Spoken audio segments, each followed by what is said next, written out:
Alright, hey, good morning everybody, Spins Interest here, and we are at the Winter Garden Railroad Museum here in Winter Garden, Florida, and this year America is celebrating 250th birthday, and so the 250 years on the rails, we are going to celebrate that as well as we look at some railroad history and what Central Florida was like back during the rule of the rails.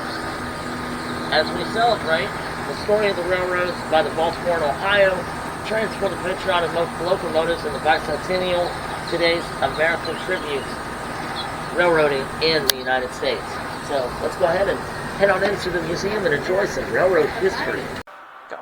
Alright, so a lot of history from not the owner, but from one of the volunteers that works here at the Central Florida Railroad Museum. A lot of history went into him telling us stories about the railroad and about this museum here and all its collectible items. First thing he did talk about was the Chinaware, the dining car china collection. Now this was on the seaboard and the Atlantic coastline, plus Amtrak as well, during the coast of the 1800s and the 1900s. As you can see, the Atlantic Coastline Railroad, this is some of the fine china here. You can see it's very well presented and very well laid out with the four-course meal where you have your soups, your salads, and your main entree. Also, you have your cups for your cup of coffee or tea in the morning, as well as the Southern Railway, where you have, this is the Southern China. Now the Southern China is basically the dining car, same thing. You got your butter dish, you got your soup, main entree, and dessert stuff. And here we see a video of the Seaboard Atlantic Coastline. Seaboard Atlantic Coastline, this is actually a movie that you can actually buy in the gift shop, where the whistle blows no more, and it's a visual history of the life of the Tavares Gulf Railroad in 1969 in operation. As we look here, you can see our main train set here. This is the, not an HO, this is the, so this is HO, this is HO scale. This is the Fort East Coastline Railroad. So right by the Winter Garden Station, which is right here. And here. This is the building we're in right now. This building here. That's the building we're in right now. As you can see, the railroad crossing sits right outside. You also see the strobe lights on the lanterns outside this, and the crossing gate, the switch track as well. You see here, this is a map of the Auto Train Amtrak. Now, Auto Train is very interesting because the Auto Train, you can actually drive your car onto a train car and take your train wherever you are going to, where your destination is, and then you can get in your car as well after it's parked and you get settled into the town that you're in. You can actually take your car and drive around the town that you picked up your car in. That's really cool. Saw a video of that, by the way, on YouTube, one of my favorite YouTubers, Jacob the Carpetbagger. He actually did that for the Auto Train. He went to Philadelphia and actually took his car and drove it onto the train car on the Auto Train and took Amtrak to Philadelphia. That's pretty cool. Yes. Here is another means of communication. Communication to the telegraphing. Now, telegraphing, different telegraphs that were used back in the 1800s and 1900s. And some of the pocket watches as well that the engineers, train conductors would use to keep train time, what's called train time. Oh, and here, all about the telegraph. That's the sound that we make. It's called Morse code. Morse code is just the different dots they would use to send out messages to the different conductors and alphabet letters. Alphabet letters are used here. That's how you extend it. You would have you would have two short lines and a dot for a G. The A was a dot and a straight line, so on and so forth. The L was just a line. Z, dot, dot, dot, space, dot. Or sending phone numbers would be dot, dot, dot, dot, line. 0 would be a straight line as well. There's more of the fine china on the American Freedom Train. Speaking of the American Freedom Train, like I said, we're celebrating the 250th birthday of America, and so they're going to have a lot of American train, not just merch, but on display, different artifacts and items, collectible items, as well as the railroad approach, the bicentennial, adopted sweeping modern graphics with the stars and stripes, representing our military as well and our country. Back in 1976, it remained of a moment when the railroads helped the nation celebrate its past. One patriotic year. That's what the American Freedom Train was, also known as the American Flyer. Now, the American Flyer was a steam locomotive built back in the 1800s, and it was a 8-wheeler, which means it had actually five wheels on each side, 3 big wheels, 2 driver wheels on each side, and then on the other side, same thing. So it was 2 up each side of the driver wheels, so it was a 10-wheeler train. I have a moment right now that I can take you into the back room if you want to. Let's go ahead and head on into the back room. You can pause it for me. Well, yeah. It's got a beautiful sound to it. Oh, give it a pull. Oh, is that nice? Wow. Love that. All right. State of Florida with the Florida Central Peninsular Railroad. Florida, Southeast Georgia.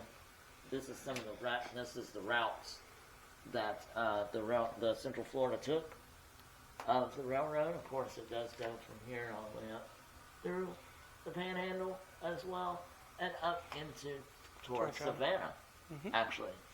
Right, into Savannah. That's the end of the line. Yep, into Georgia. Right.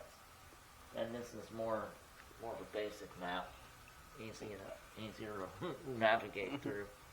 You can see it goes down. This is like Fort Myers area. Fort Myers up along the west coast into Jacksonville, back into, and then into wherever that town is, Fernandina, right on the state line between Florida and Georgia. Jacksonville goes. This is actually Wildwood. It goes into Wildwood up to Ocala, right?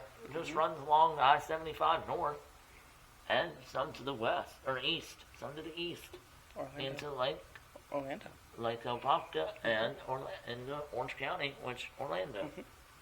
And then, of course, it does switch over. You can also switch over, go to the Panhandle, into Tallahassee, over eventually into Mobile, Alabama. And so would hold out along the track to wave. There are different signals of train firemen that conduct signals to like slow down, stop, proceed, which means go, and or danger ahead, or the state of Florida is literally covered by railroads and scale miles, over 200 miles of track that were laid out, more laid out in feet. Not quite sure how many feet of track, but it is a lot of track that is laid out along the state of Florida and along the east coast and some into the west coast. It even goes farther up, as in to go into Virginia. And then, of course, ends up in our nation's capital, Washington, D.C. Another map of the Florida East Coast Railway. as well as the Seaboard Airline. Orange Blossom Special. Florida orange groves. A lot of citrus that's here in Central Florida. Because Claremont is actually not far from here. It's about 20 miles away from here, and that is home to the Citrus Tower. That's where a lot of the citrus groves are, and from oranges to mandarins to tangerines, are grown in Claremont. It is the citrus capital of the world. And here, one of my favorite parts of the railroad, where Disney comes into play. Disney Railroad train sets. Now, they do sell these at the World Disney Store at Disney Springs. Not too far from here. It's about 30 minutes away from here. As well as some of the other 040 steam yard engine and on an O scale. Different scales. These are the O scale lines of the trains. And this one is an O gauge Lionel Yankee diesel in 1935 to 1941. That's when that ran the railway. And this one right here, this is a legit caboose. It's very large. Don't know what scale it is, but it is. This one would be used like in a backyard railway. You have a big enough backyard, you can put a train in that. This would be on that type of scale. Not sure what, I think it's G scale, but I didn't think G scale. This is like a special scale railroad. It's the biggest one there is that they manufacture and build. And so, you kind of pan around the different lanterns that we used already explained. Alright, let's make our way towards the next room. Alright, so now we're in a different section of the museum. This is the Baltimore and Ohio Railroad. Now, the Baltimore and Ohio Railroad was used, well, between Baltimore and Ohio, and along the north, up north. As well as it did go into Indiana and up to Chicago, Illinois. And these are some of the railroad ties. Now, I collect these anytime I go somewhere to a railroad museum or somewhere along the railroad tracks and I see loose ties, they're all over the place.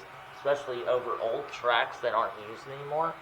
And you can see there's some that are in Ohio, there's some that are in Washington, West Virginia, and Alaska. There's one in Alaska, which I do, the Alaskan Railroad. That's in Fairbanks, Alaska. As well as some older ties and some old ties. Of course, the two-man. Now this right here, this is the two-man track drill. This is done manually with a drill. This is the drill. And this one is being standard for all U.S. railroad main lines, except at electricity-insulated joints. It was required where the rail is a part of the electrical circuit for the trackside signals and road and highway crossing signals. So what they would do, they would have this mechanism, they would have this machine. What they would do is they would grab a hold of this and they would crank this around to put pressure onto the tracks to make sure they would stabilize the track. And then once it's stabilized, then they would lift it up to make it loose again. But it was a two-man job because you had to have a guy on each side to crank it down and up or down. And now, we move on to the big tools. Now this was a track wrench. This was used actually in Dayton, Ohio. It was manufactured in Dayton, Ohio. So, interesting fact, that's actually where my family is from. Both my sisters live in Xenia, Ohio. Shout out to them. They are not far from Dayton, about 20 minutes away, 20 miles away from downtown Dayton. And now this is a track level. It's like a big ruler. That's basically what it is. It's basically a big ruler. And what you do is you would lay it down onto the track, and to measure out to see the level gauge. You can see that level gauge right there. You can see if it's in between the two lines, in between the two black lines here, you level it out. And that of every single part of a steam engine locomotive. I will not read it all because it would be all day reading this. So, you can just kind of pan around and take a look at that.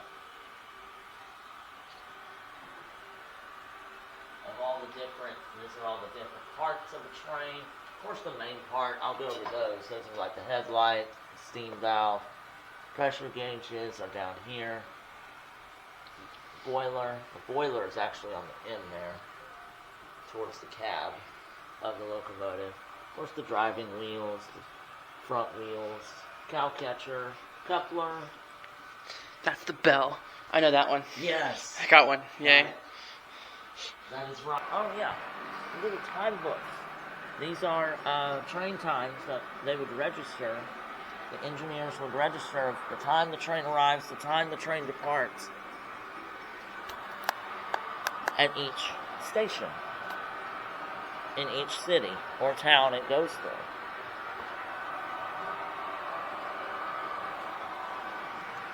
Alright, so we're going to pause the video now, and We're gone.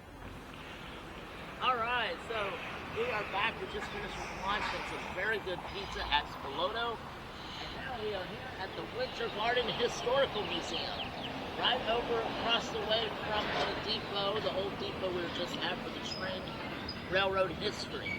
We're going to look at some more railroad history inside the museum of the Winter Garden Historical Society.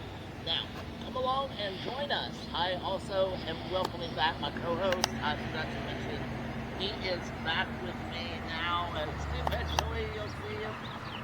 There he is. Oh. He is back with me after 2 years. Almost 2 years. This is crazy. MIA. Life.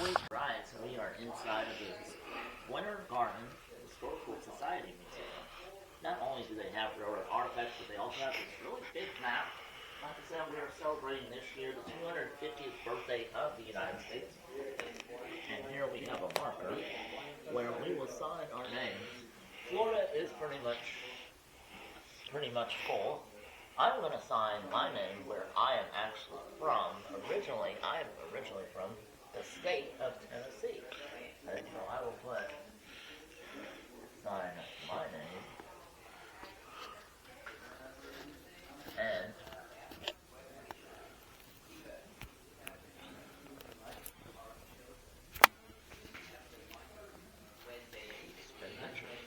I gotta reach. oh God. I'm up there. Yeah, he is not. Oh. Here you go. Want to hold this for me? Yeah. So Ryan's got a sign all the way up. He is from Massachusetts. That's what I got for now. Oh, I got it. Yeah. Yeah, you did it. I see it. Took the lid. Yeah. Oh, there it is. We got this. Oh, no, wait. This is not a struggle. We got it. We got it. Yep, we got it. Nailed it. First try. First try. There he is. He is from Massachusetts. Yeah. Home of the Boston Red Sox. Yeah. Baseball. Yeah. And the University of Massachusetts Minutemen. Okay. So we're going to start out this flag right here. Every country needs a flag. We're starting out with American history. When it became its own country, the Declaration of Independence back in 1776 on July 4th, Independence Hall in Philadelphia, Pennsylvania, was signed. 1960, most recent state to join the Union is Hawaii on August 21st, 1959, and the star was added on July 4th, 1960. The final star of the 50 stars on our country's flag.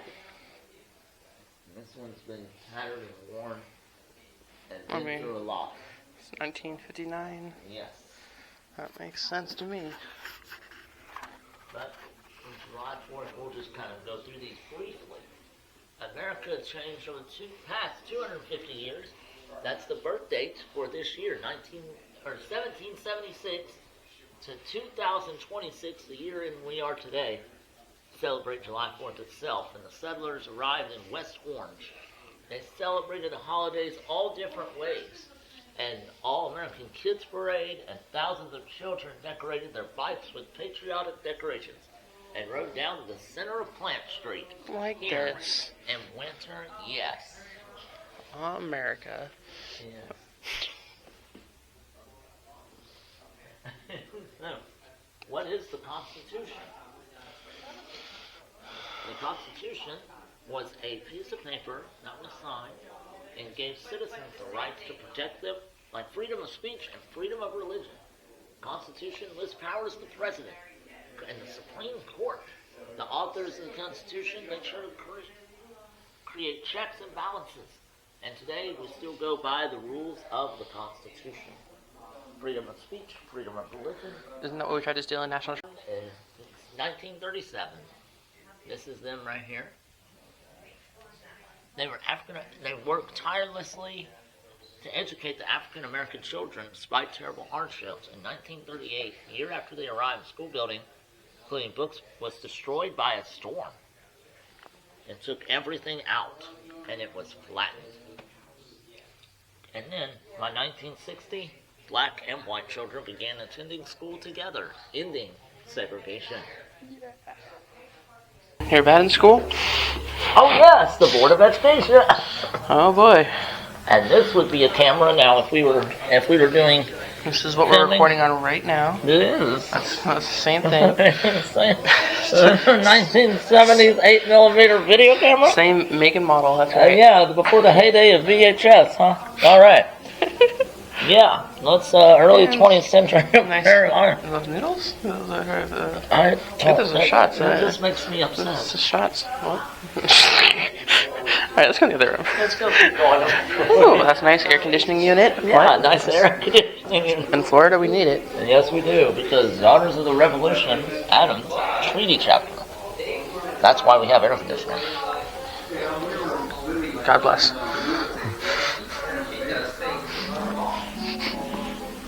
Ooh. So we have. So this talks about one of the things about the Great Depression. And most towns suffered during the Great Depression in 1929 when the stock market crashed. Citrus continued to sell at high volume. All these pictures here are the town of Winter Garden. However, Winter Garden deeply felt the effects of World War II. Soldiers watched from the German planes flying overhead. Hundreds of off-duty airmen, artillerymen filled the streets of Winter Garden, leading to a boom in business along Plant Street. Ironically, the war increased citrus profits and immediately to revolutionary technologies such as frozen juice concentrate. And here came the revival of Winter Garden. You can see in this picture there is the Winter Garden Historical Society Museum we are in today. And you just took a picture in front of that. And we took a picture of this is the watchtower, the clock tower in the middle of Main Street in Winter Garden. All these tangerines, oranges were used to gather and hold those 100 pounds of fruit. And in the 1970s, the name became equivalent of 10 large field boxes and could be picked up and loaded onto trucks using efficient mechanized equipment.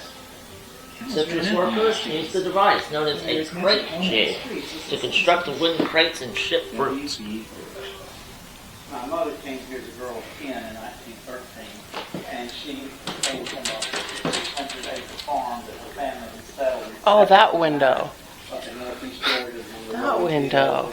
Oh, There's the window that we look in. Okay. I found the window. You found the window.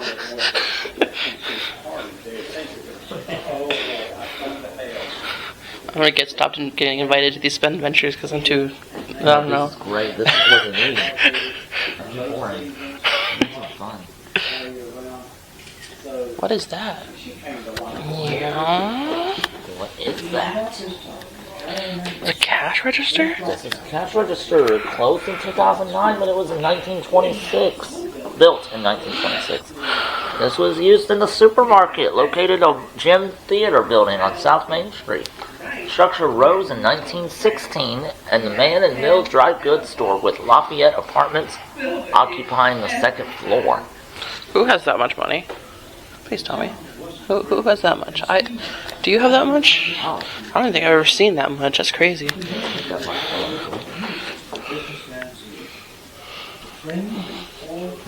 Alright, so as we come in full circle, this was the early history of Winter Garden.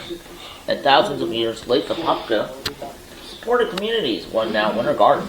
Although area's indigenous people did not lead static lives, they left no written record of their history during the colonial period. The indigenous people of Lake Apopka rarely encountered Europeans, and the European empires that claimed Florida care more about the region's strategic location rather than the potential for large-scale settlement. First try. Good thing I'm not reading. I can't read. Not like that. What? Like no, I can read. Like that says restroom. I can read that sign just fine. Say big words. Now I got nothing for you, my friend. That's why, yeah. Yep. What's history? I'm joking. I know it's history. I'm joking. Yeah. And actually, if you really read it like it, it's his story. His story. Who's Tori? His story. His story. His Tori. His Tori. His. Who's Tori? Tori is actually the name of my boss's daughter. Oh. That's a true fact, actually. Hi, It's spelled with an I, not an Y. Hi, Tori. Oh, I guess that works too. Well, that works. Okay, I'm gonna pause. Somehow we missed this. Yeah. This is very important to American history, because what is American history without naming the army who fought for us? They gave their lives so we could celebrate and have independence for our country. Right, without them, we wouldn't have this. Right. Or I would not be doing this now. Right. None of it.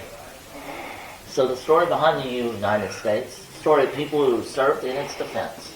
From the Revolutionary War, today Americans have defended the same values and founders that laid out the Declaration of Independence. Since then, each generation has faced its own challenges, but the core mission has remained the same, protecting the nation and its people. And veterans have also returned home to become neighbors, teachers, farmers, and community leaders. We honor their service as ongoing story of the United States, connecting ideals of the revolution to the nation we live in today. So, exactly 250 years ago, the United States of America was founded July 4th, 1776. The Declaration of Independence was approved by the Founding Fathers. This action separated America from Great Britain, marking the birth of our country, the United States of America. Special word for its 250th birthday. Semiquincennial, since whatever, yes, this word a bit mouthful, it was. So most people use America 250. That word we can't say. Yes. We're doing great. Continue. 250 is once in a generation celebration. Go. Alright, so made our way out. Great museum in the Winter Garden Heritage Museum. Now we are outside the museum. We're going to take a look at an old caboose that was on the train on the Florida coastline. So let's go ahead and head on out. Right here, we're going to work our way inside where we'll show you the nooks and crannies of the caboose and what it was used for. First of all, this was a brake. This big wheel is a brake on the caboose whenever the train was going so fast or could not stop. The brakeman who lived in the caboose would come out and he would turn this like this, and he would turn it real fast in order to apply the brakes on the wheels of the caboose to slow the train down. Which will cause the wheels to spark. It's really also, cool. it does cause the wheel to spark because when you mix metal on metal, it will cause a spark. And the wheels on the train are made of metal. Ooh, it's nice in here. Yes. I stood in the museum, it was air conditioning. Oh, I love that. And it's seen here in 2000, being placed atop tracks that were donated by the place of Florida Central Railroad, company located in Plymouth, Florida. Not to be confused with Plymouth, Massachusetts with Plymouth Rock. I know that place well. Yes. My co-host knows that place well because he's from Massachusetts. I could have sitting here for a while without air conditioning. It's actually so nice. In here. Mm-hmm. Trains much like the ones you now stand in, traveled through this spot for 100 years. Mm-hmm. Over 100 years. Over 100 years. And you would look out this window right here. That way you could see all the way down the track and see in front of the engine, see if there was anything that was on the track or objects on the tracks.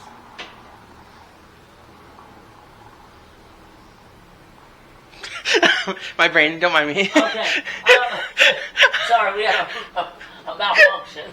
Brain malfunction. Yes, brain malfunction. A brain malfunction, so... Because the chair, I was saying the chair's facing the back, and... Yes. To see if there... No, it's not. This is the front end of the train. This is the front end of the caboose. Oh, you're so right. You're so right. Don't mind me. I don't know. Why would it face the back of the train and you're looking at nothing? You want to look and see where the engine is. Okay, you're right. You're right. They have two of these chairs. Yes. So they have the brakeman and the fireman, actually. There used to be two, and then they went down to one to cut labor costs. This is back in the 1960s.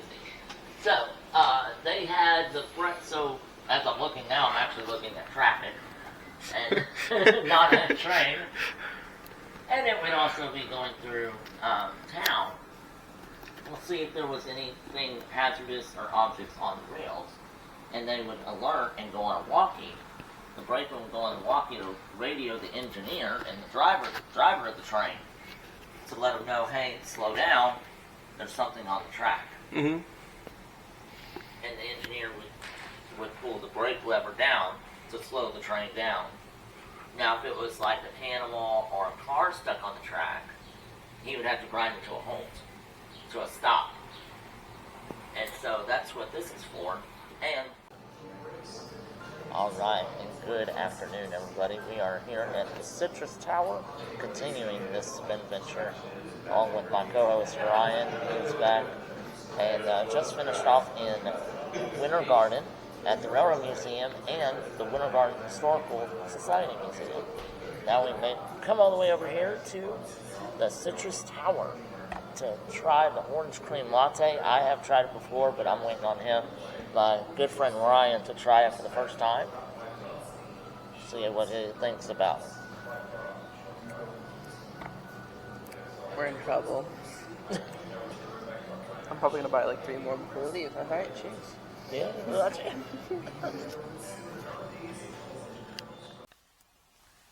Alright, guys, so thank you all for joining me here on this spin venture. I am back home now from Orlando, spending the whole day with my co-host, who I haven't seen in 2 years, and glad that he's back and we're back filming again.